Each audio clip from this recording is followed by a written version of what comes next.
ओम नमो भगवते वासुदेवाय।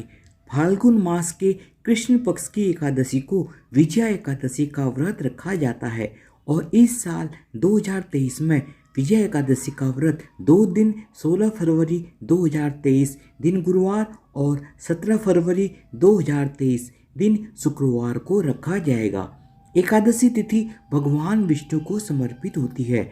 मान्यता है कि जो व्यक्ति एकादशी पर भगवान विष्णु की विधि विधान से पूजा करता है उस व्यक्ति को हर कार्य में विजय प्राप्त होती है।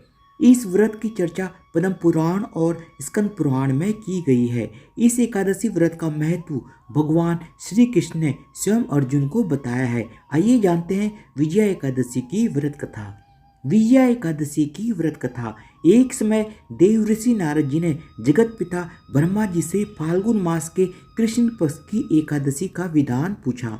तब ब्रह्मा जी ने बताया कि विजया एकादशी का व्रत पुराने और नए पापों का नाश कर देता है। यह एकादशी समस्त मनुष्यों को विजय प्रदान करती है। त्रेता युग में मर्यादा पुरुषोत्तम श्री रामचंद्र जी को जब 14 वर्ष का वनवास हो गया तब वे श्री लक्ष्मण जी तथा सीता जी सहित पंचवटी में निवास करने लगे।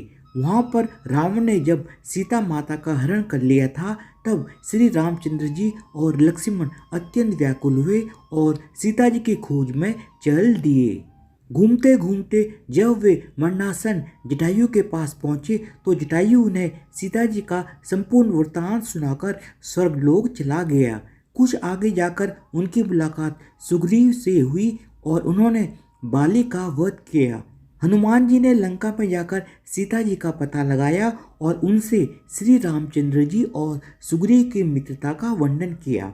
वहाँ से लौटकर हनुमान जी ने भगवान राम के पास आकर सब समाचार बताया। श्री रामचंद्र जी ने वानर सेना समेत लंका को प्रस्थान किया। जब श्री रामचंद्र जी समुद्र के किनारे पहुंचे तब उन्होंने मगरमच्छ से भरे उस अगाध समुद्र को देखकर लक्ष्मण से कहा कि इस समुद्र को हम किस प्रकार से पार कर पाएंगे। तब लक्ष्मण ने कहा कि हे पुराण पुरुषोत्तम, आप आदि पुरुष हैं, सब जानते हैं। यहाँ से आधा योजन दूर पर कुमारी द्वीप में वग्धालभ्य नाम के मुनि रहते हैं। उन्होंने अनेक ब्रह्मा देखे हैं। आप उनके पास जाएं, वे जरूर उसका उपाय निकालेंगे। लक्ष्मण जी के इस प्रकार के वचन सुनकर श्री रामचंद्र जी वग्धालभ्य ऋषि के पास गए और उनको प्रणाम करके बैठ गए। मुनि ने भी उनको मनुष्य रूप धारण किए हुए पुराण पुरुषोत्तम समझकर उनसे पूछा कि हे राम, आपका यहाँ आना कैसे हुआ। राम जी ने कहा, हे ऋषि, मैं अपनी सेना सहित यहाँ आया हूँ और लंका जीतने जा रहा हूँ। आप कृपा कर समुद्र पार करने का कोई उपाय बताएं। मैं इस कारण आपके पास आया हूँ। वग्धालभ्य ऋषि बोले, हे राम, फाल्गुन मास के कृष्ण पक्ष की एकादशी का व्रत करने से निश्चय ही आपको विजय होगी, साथ ही आप समुद्र भी अवश्य पार कर लेंगे।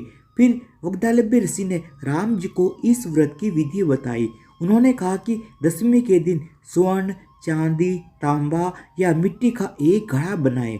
उस घड़े में जल भरकर और 5 पल्लव रख घड़े को वेदिका पर स्थापित करें। उस घड़े के नीचे सतनजा और ऊपर जौ रखें। उस पर श्री नारायण भगवान की मूर्ति स्थापित करें।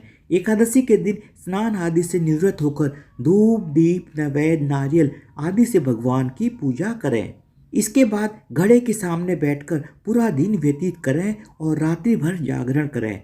द्वादशी के दिन नित्य नियम से निवृत्त होकर उस घड़े को किसी ब्राह्मण को दे दें।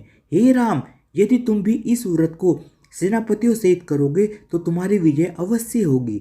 श्री रामचंद्र जी ने ऋषि के कथानुसार इस व्रत को किया। इस व्रत के प्रभाव से उन्होंने लंका पर विजय प्राप्त की। अतः हे राजन, जो कोई मनुष्य विधि पूर्वक इस व्रत को करता है उसकी दोनों लोकों में अवश्य विजय होती है। श्री ब्रह्मा जी ने नारद जी से कहा था कि हे पुत्र, जो कोई इस व्रत के महात्म्य को पढ़ता या सुनता है उसको वाजपेयी यज्ञ का फल प्राप्त होता है। धन्यवाद। आप सबको विजय एकादशी व्रत 2023 की बहुत बहुत शुभकामनाएं और प्लीज़ मेरे चैनल को सब्सक्राइब भी कर दीजिएगा विद बेल आइकन, ताकि मैं जो भी नया वीडियो डालूं उसका नोटिफिकेशन आपको मिल जाए। धन्यवाद। बोलो भगवान विष्णु की जय हो।